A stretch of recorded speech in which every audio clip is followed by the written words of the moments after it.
Bonjour et bienvenue dans les Infos d'Orient, l'hebdo sur l'actualité des chrétiens d'Orient.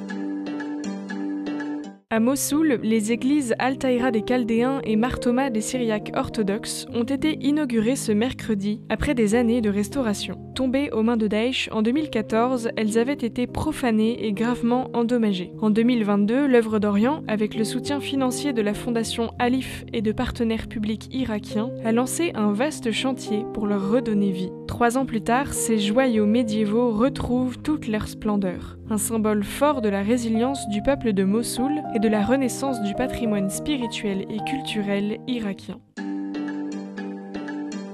Ce lundi 13 octobre, à Sharm el-Sheikh en Égypte, les présidents Trump et Al-Sisi ont réuni une trentaine de dirigeants du monde entier avec un objectif, consolider la paix à Gaza après l'accord signé début octobre entre Israël et le Hamas. La première phase de cet accord s'est déroulée sans incident. Les 48 derniers otages israéliens ont été libérés, tout comme 2000 prisonniers palestiniens. Mais de nombreuses incertitudes demeurent, notamment sur le désarmement du Hamas exigé par le plan Trump.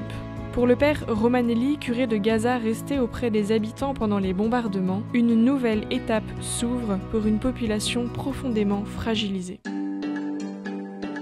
Une nouvelle station de métro, baptisée Mariamé Mogadès, qui signifie Bienheureuse Vierge Marie en persan, vient d'ouvrir à Téhéran.